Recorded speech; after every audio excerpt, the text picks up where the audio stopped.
I want to talk to you about your health in general. More specifically, even though it covers virtually most or all health conditions, and that is really your diet and your heart for the most part. Heart disease, heart attacks, and strokes. And I've comprised a list of approximately 15 food items that you should remove from your diet. With that said, bear in mind, there are going to be some of you who won't do it, who will ignore the advice, who will say, I've been eating these things all my life and I seem to be okay. And you just continue on doing the same thing. I understand. Things that we have become attached to, we have developed a custom tradition or habit of consuming for so many years. It's hard for people to let things go. That's anything. Once a habit has been established, you become, in a sense, psychologically and emotionally bound to those things. But it does not mean that you can't stop doing it if you find it to be detrimental to your existence, particularly your health. So, I'm going to give you approximately 15 items that you should remove from your diet. You be the best judge as to how, when, and in what amounts. If it takes you to wean yourself off of it over time, or if you can do it just all at the same time. Everyone is different. Number one is going to be restaurant soup. Restaurant soup is full of sodium, more sodium than the human body needs. We need to get rid of it. Number two is salt. Salt is essential in the human body in that we do need the iodide that is in salt. The table salt that we have become accustomed to using is white salt. That's bleached. And it only has two chemicals in it, or two minerals, sodium, chloride. And those two minerals alone are very harmful to the human body. So what I'm saying in essence is that you don't get the necessary or the proper type of salt in your diet. The white salt can never do it by itself because it's detrimental by itself. Understand this. Many minerals need other minerals to make them work efficiently in the human body. So sodium chloride in just the white table salt is missing 80 plus more minerals. So that is why I suggest to you to use Himalayan sea salt or Celtic salt, spelled Celtic, Celtic. Those two salts are natural.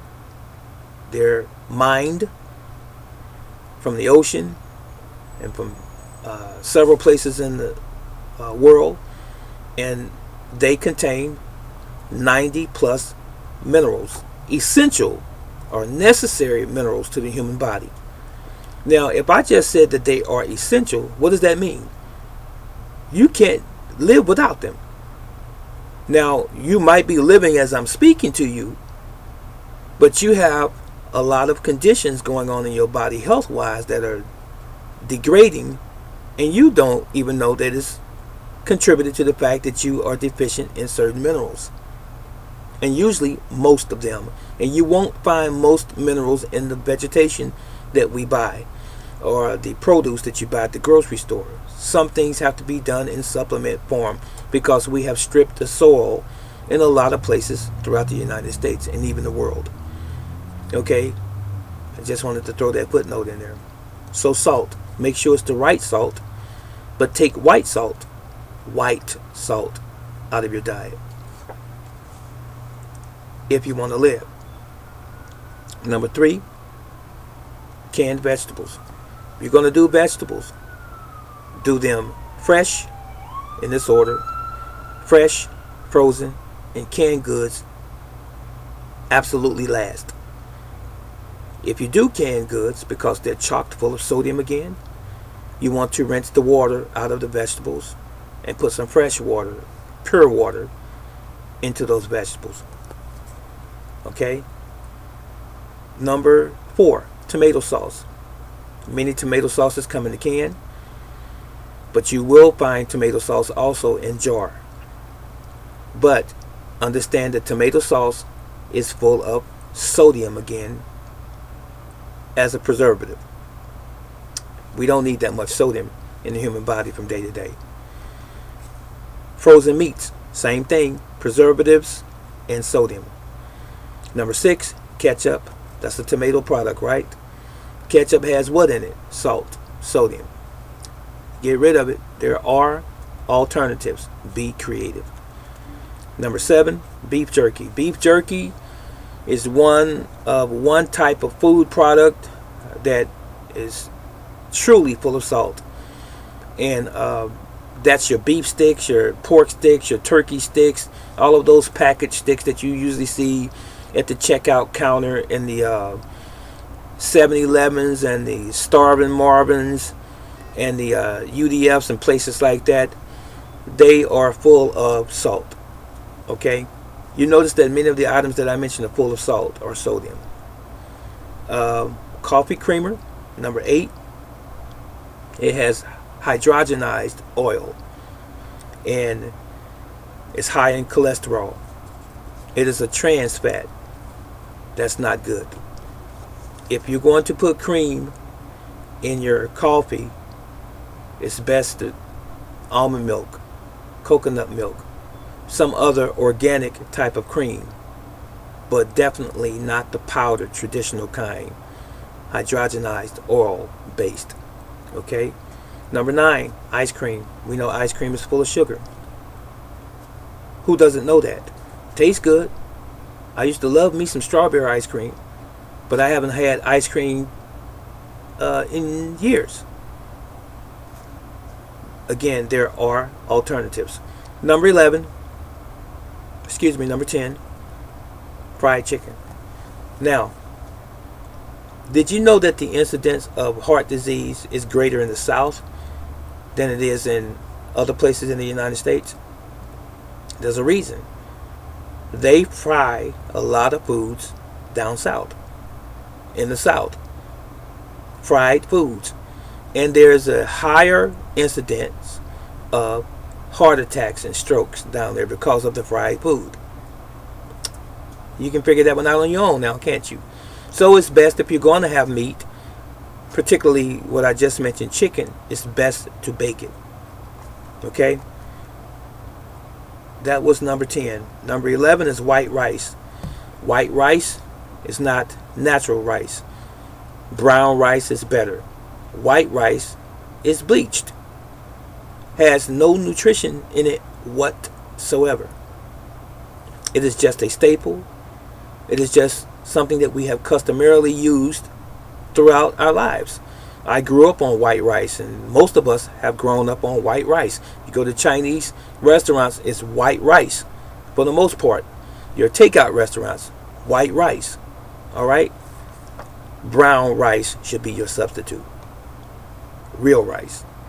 Okay, number 12. Bacon and sausage. Now I know that this is going to rub some people the wrong way, but they contain nitrates. Are there nitrates naturally occurring in the human body? Yes, there are. But we don't need these preservatives, because they are not good for us. They are very unstable in the body. So your bacon, your sausage, your link sausages, any of these types of breakfast foods, not good for you at all. And while I'm mentioning these, don't forget the Mets and the hot dogs. They contain nitrates as well as a preservative. You know, meat doesn't stay on the shelf very long, so they have to keep it on the shelf by preserving it. And what do they put in it? A lot of sodium. Okay? If you want a heart attack, that's your candidate right there, consuming those. All right. And here's one that's probably going to lead the list. And it's one of the most saturated fats in all of the foods that we eat and have been eating forever. And the one that I'm going to mention after it is in the same ballpark. That is none other than cheese. Did you know that when you eat cheese, you are asking, number one, for death? Cheese will kill you graveyard dead. We love the lasagna. We love the macaroni and cheese. We love the cheeseburgers and all of the grilled cheeses and all of the other things that contain cheese, because there's money in cheese. And food industries make billions off of dairy products. And cheese is right in that family. But we die as a result of the consumption of that. It's hard to get rid of that. It goes right into your body as fat. Cheese does. But it is one of the greatest addictions that Americans have in their diet is cheese. One of the greatest. And the next one running up right behind it is going to be pizza, which is number 14. Pizza contains what? Cheese. It's a staple. It's the foundation of the pizza. I don't care what kind of cheese it is still dangerous in the human body. And number 15, French fries. Now you know, potatoes are okay. They're good for you if you bake them, if you boil them. But if you bake them, you should bake them without the skins, because once the skin gets too done or overly cooked, it turns into a carcinogen, which can kill you. And some people like to eat the skin of potatoes. It is best to boil the potatoes. If you want the skin, boil them with the skin on them, or just peel the skin off if you don't want the skin and boil them that way. They're much healthier than they are baked with the skin. Understand that. And while I'm on that note, don't wrap them in aluminum foil and bake them in the oven either, because the aluminum foil, what? It begins to perspire or sweat, and the aluminum ions absorb into the potato. And guess what? You will be consuming a heavy metal that causes Parkinson's, and it causes other forms of dementia, such as Alzheimer's. It does. Now, I've mentioned I got through all 15 of these items, and I'm so happy, because this is my third take at this, because I had customers come in while I was doing the video, and I'm glad that I made it this far.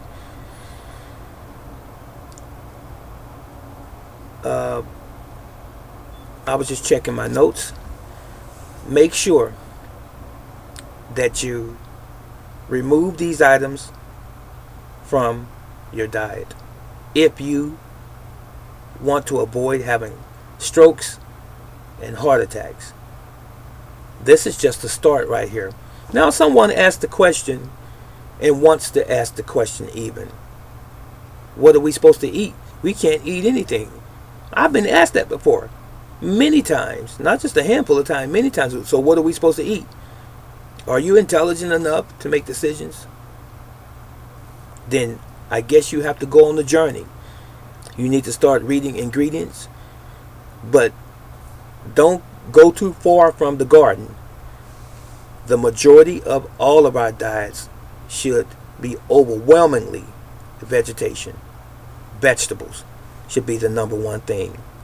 Vegetables, fruits, beans, legumes, and so forth, and your whole grains and meats should occupy the lesser of your diet.